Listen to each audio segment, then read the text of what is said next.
We are in Maths Skills Homework 7 and we are starting question 2. The table on the worksheet is a summary of the effects of dredging for the common cockle, which is a bivalve mollusk. You might have seen bivalves. The shells are kind of mirror images of each other, and it contains a soft tissue inside. Living in a bed of a river estuary. Estuary is where the river meets the sea. So the big kind of slow-moving tidal kind of place where the river meets the sea, and it's not kind of salty or fresh. It's kind of a mixture in between. And this has been dredged, whatever that is. If you've got a river kind of cross section, we might have something like that, a river. And there's the water level, and you might have boats on there. Well, because this water kind of slows down, then a lot of silt it gets mixed up, and then it actually gets deposited on the bottom, and this silt kind of builds up, and eventually it's not deep enough anymore for big boats to travel up and down the river, so they will get rid of, or in the kind of shipping channel, they'll get rid of this silt by having another boat that might drag a big scoop behind it, or suck up the silt and move it somewhere else. So dredging is moving this silt out of the bottom of the kind of shipping lane, so that ships can go up and down. Obviously this is not great for our cockles, so that's the worst picture of a cockle I've ever seen. But these little bivalves, they're living in this super rich mud. Brilliant place for a cockle to be. Lots of nutrients there. And if you're dredging this and chucking this somewhere on some reclaimed land, that's not good for cockles. So they've tried different methods. Continuous dredging, so dredging all of the time. Dredging for a small time, then stopping it, and then comparing that to an undredged area where no dredging has occurred at all. So it's hard to see what these data show. We need to draw a graph, of course. I'm going to draw this in red pen. You draw this in pencil, so draw all your graphs, lines, points, titles, all in pencil. And if you make a mistake, you can just rub it out. But I'm going to draw this in red just to make it stick out. So on our x-axis, and then this is going to be our y-axis with three lines on. Our x-axis is months, but we need a kind of linear scale here. So we need to make sure that if it's missed any months out, then we include those on a scale. So January, February, March, April, May, June, July, August, September. That's fine. Okay. So let's just see what scale we can use. December, January, February, March, April, May, June, July, August, September, October. So that fits in nicely. So I'm going to have December, January, February, March, April, May, June, July, August, September, October there. And if I'm going to draw this up here, I'd have to have a figure at the origin, so that would be November there, but we haven't actually got any data for that. So here's my line going across my x-axis, trying to get that exactly on the printed line there. This axis needs a label, month. Okay, and then up the side, what's our biggest number? The numbers are back to front, so the biggest number is at the top, 100. So we just need to have a look at our squares, and rather suspiciously we seem to have exactly the right number of squares. So 1, 2, 3, 4, 5, 6, 7, 8, 9, 10. So we can, we can go up in tens there. Again, it's quite difficult to pick out the bold lines on here.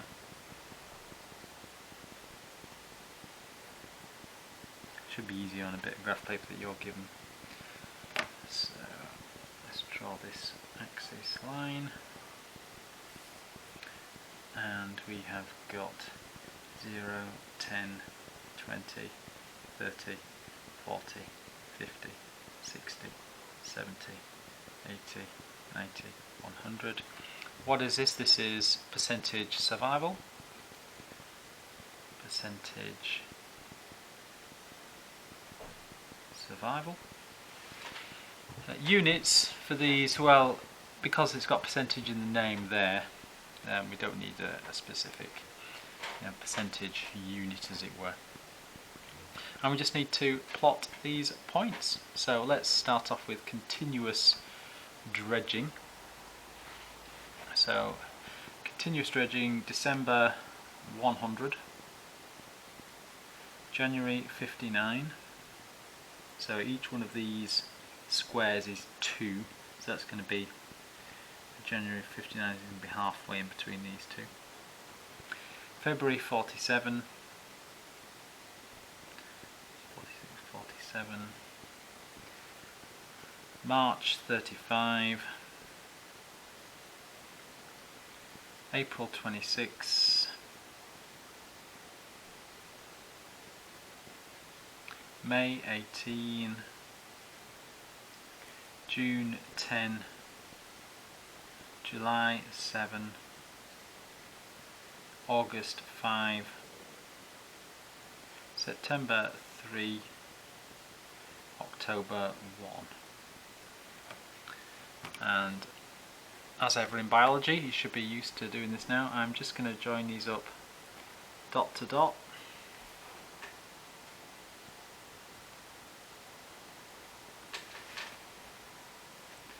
Try and get these exactly to the centre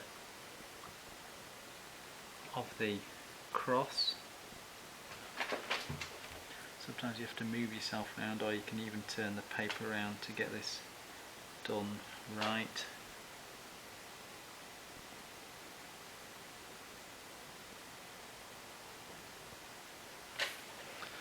There we go, and this is our continuous dredging. Sometimes you can look at the data and guess where the lines are going, so you can put your label in the right place. So I'm going to put that continuous dredging, and the second line, dredging for a short period of time. Starts off in the same place, 100. January is 70. February 62. March 54.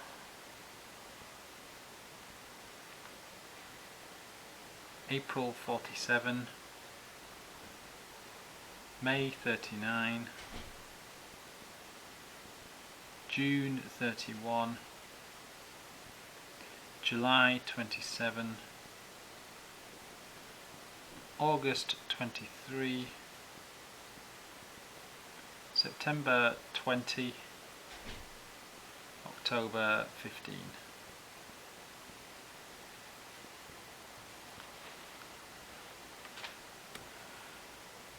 Sometimes you draw these in different colours or dashed lines and things like that.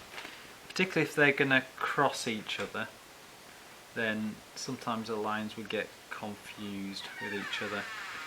But these are going to be nice and separate, so I'm just going to draw them with a solid line, and just make sure I'm really clear with the labelling of the line.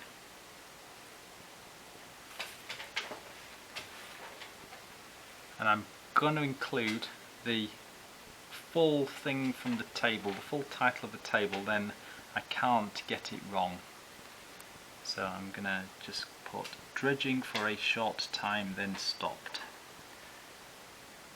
Dredging for a short time then stopped. So it's clearly associated with that line. We could draw a dotted line and have a key and so on, but I'm just going to stick them all on. And for the last area, the undredged area, again we're starting off at 100, so we can still use that at one point. January 97, February 83, March 69, good number, April 58,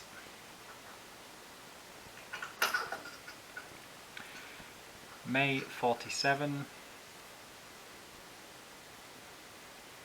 June 35, so we're getting dangerously close to this other line, July 30, August 25, so there's a 25 halfway there, September 20, so that's the same point as the other line, and October 15, so actually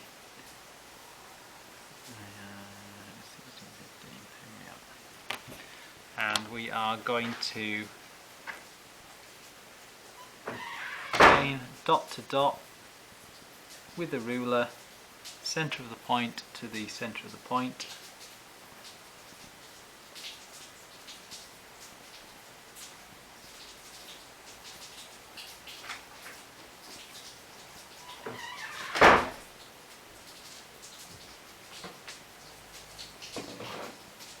It actually does cross this other line.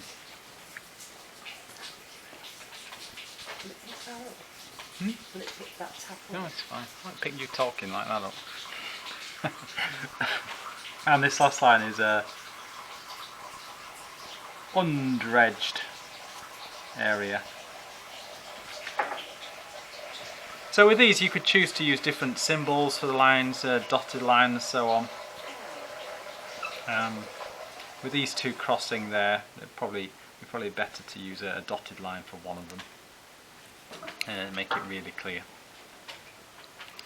And then what does the question actually ask us? We plotted the data. What conclusions can we draw about the harvesting methods, and what advice would we give? So we've got our continuous dredging line. Well, we can see our percentage of survival goes down at most in that one. So that's a kind of rapid depletion of cockles. We could give numbers, down to 10% survival after 6 months of dredging, that sort of time. If we have our dredging for a short time then stopped, then that's less devastating than continuous dredging.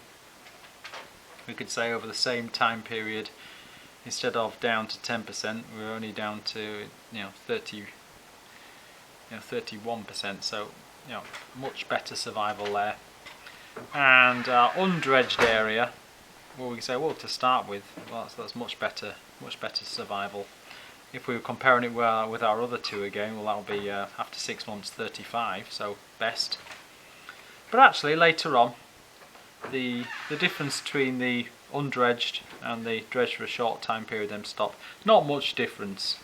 So maybe advice, we could say, well, dredging for a short time then stopping, it's not so bad, and we can have our boats going up and down the estuary. Because the impact later on is just the same as if they were left undisturbed, and allow the cockles to recover their population. Now, quite a lot of conclusions there. So we could possibly summarise those. Most depletion with continuous dredging, and then you could sort of see after 6 months, little difference between dredging for a short time. In an exam you get lots of space to do this, there's not much space here, and undredged. So our advice is that we're okay dredging for a short time. It stopped, I can't be able to write all that out, but we've said it. Okay.